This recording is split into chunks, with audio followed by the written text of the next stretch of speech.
محفوظ کی جائے تاکہ 9 مئی کی طرح شواہد غائب نہ کیے جا سکیں۔ عمران خان نے مزید لکھا، میں نے اپنی پارٹی اور وزیر اعلیٰ خیبر پختونخوا کو ہدایات دی ہیں کہ شہداء کے لواحقین اور زخمیوں کی دیکھ بھال اور ان کی فلاح و بہبود کی ذمہ داری لیں۔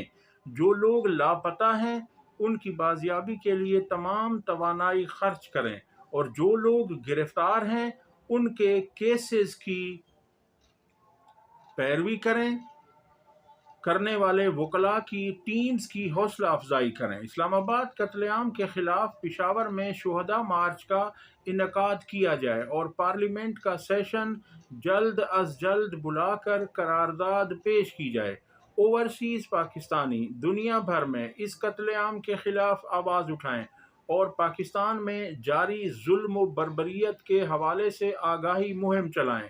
میں اسلام آباد پہنچنے والے لاکھوں پاکستانیوں کو سلام پیش کرتا ہوں۔ علی امین، بشرا بی بی، عمر ایوب، خالد خورشید، عالیہ حمزہ، شاہد خٹک، نوجوان لیڈرز سمیت مارچ کو لیڈ کرنے والے تمام سینئرز اور جونیئر پارٹی ممبران اسمبلی اور ٹکٹ ہولڈرز کو سراہتا ہوں۔ پنجاب اور اسلام آباد میں جیسے کرفیو کا ماحول بنا کر تحریک انصاف کے کارکنان پر کریک ڈاؤن کیا گیا اور ملکی معیشت کو کھربوں روپے کا نقصان پہنچایا گیا، یہ کسی بھی مہذب معاشرے میں قابل قبول نہیں ہے۔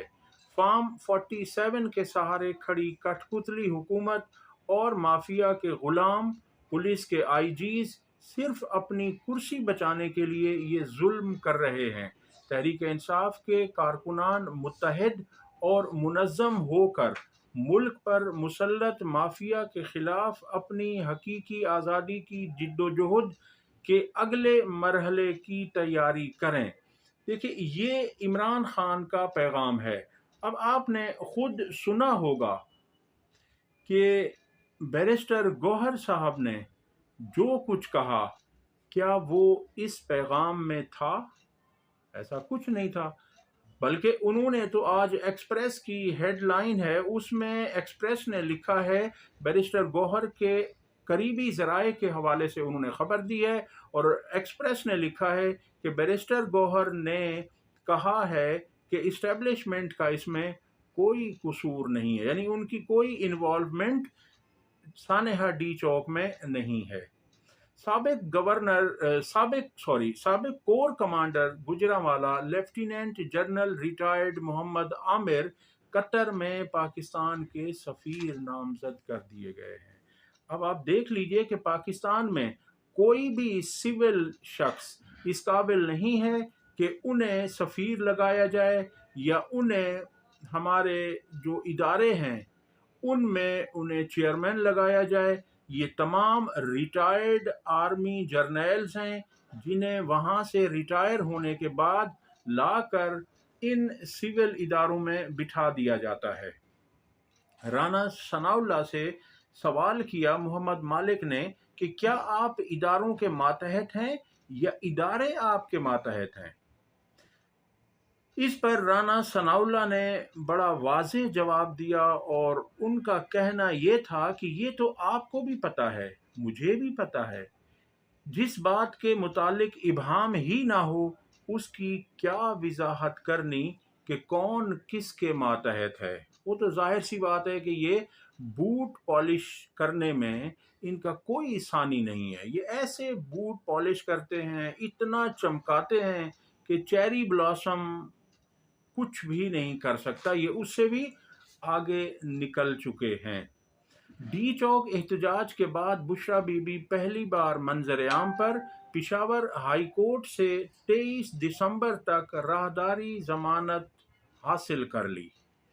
عمران خان سے ملاقات نہ کرانے پر عمران خان کی بہنوں علیمہ خان، عظمیٰ خان، نورین خان کا عدالت سے رجوع۔ عدالت نے جیل حکام سے 2 گھنٹے میں جواب طلب کر لیا۔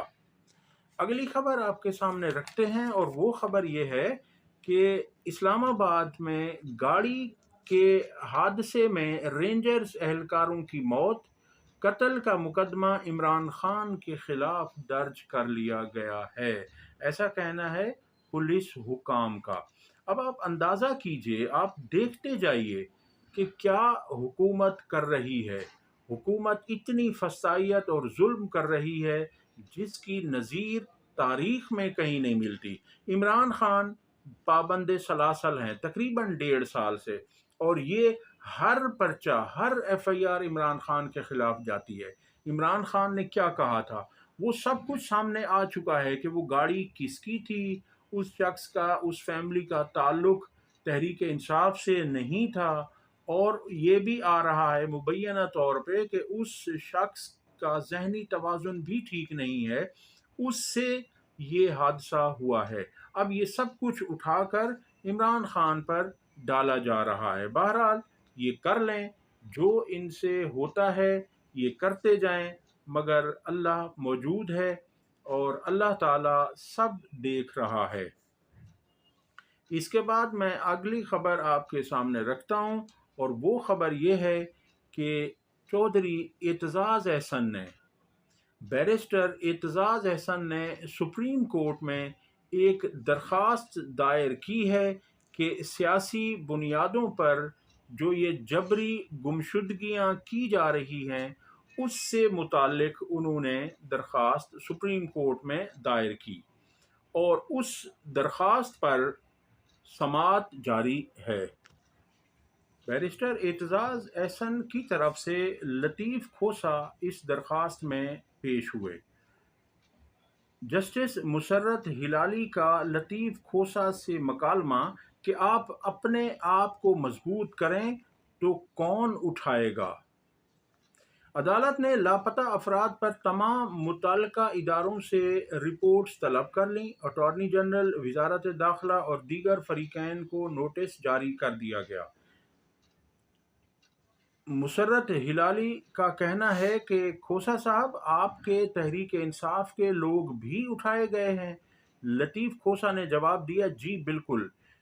ان کا مزید سوال تھا، کیا انہوں نے آ کر بتایا کہ انہیں کون اٹھا کر لے گیا؟ لطیف کھوسہ نے جواب دیا، جو اٹھائے گئے ان کے بچوں کو بھی اٹھا لیا جائے گا، اگر انہوں نے یہ بتا دیا کہ انہیں کون اٹھا کر لے گیا ہے تو۔ اس پر جسٹس مسرت ہلالی نے کہا، آپ اپنے آپ کو مضبوط کریں تو آپ کو کوئی نہیں اٹھائے گا۔ کیا کوئی لاپتہ افراد کمیشن کے پاس ڈیٹا ہے؟ کس نے لاپتہ کیا؟ جو لاپتہ لوگ واپس آئے، کیا انہوں نے کچھ بتایا کہ کون انہیں اٹھا کر لے گیا؟ جسٹس حسن اظہر رضوی کا سوال، لاپتہ افراد واپس آنے پر کچھ نہیں بتاتے۔ لاپتہ افراد واپس آنے پر کہتے ہیں شمالی علاقہ جات آرام کے لیے گئے تھے۔ جسٹس مندوخیل کے ریمارکس، ملک ڈیپ اسٹیٹ بن گیا ہے۔ لطیف کھوسہ، جسٹس جمال نے ایڈوکیٹ لطیف کھوسہ کو بات کرنے سے روک دیا۔ ریمارکس دیے کہ کھوسہ صاحب، عدالت میں سیاسی بات نہ کر لیں، پارلیمنٹ کا عام یا مشترکہ اجلاس بلا کر مسئلے کو حل کریں، لاپتہ افراد کا مسئلہ پارلیمنٹ میں حل کریں۔ جسٹس جمال، 26ویں آئینی ترمیم کی طرح؟ لطیف کھوسہ نے سوال کیا، 26ویں آئینی ترمیم بھی اپنے وقت پر دیکھی جائے گی۔ جسٹس جمال مندوخیل، سسٹم میں کوئی کھڑا ہونے کو تیار نہیں۔ جسٹس نعیم اختر افغان، تو یہ اس میں کیس میں ہوا ہے۔ آپ دیکھ لیجئے کہ ملک کی اعلیٰ ترین عدالت کے ججز بھی کوئی سخت احکامات دینے سے گریزاں ہیں۔ وہ بھی کہتے ہیں کہ آپ خود جا کر پارلیمنٹ میں جو کرنا ہے آپ کریں، ہم تک کوئی ایسے کیسز نہ لائیں جہاں ہمارے پر جلتے ہوں، جہاں ہم کوئی ان کے خلاف احکامات ہی نہ دے سکیں۔ برائے مہربانی آپ یہ تمام معاملات اپنے وہیں بیٹھ کر حل کریں، ہمیں تکلیف اور زحمت نہ دیں۔ اب تک کے لیے اتنا ہی۔ اگر ویڈیو پسند آئی ہو تو لائک اور شیئر کریں، چینل کو سبسکرائب کریں۔ اللہ حافظ۔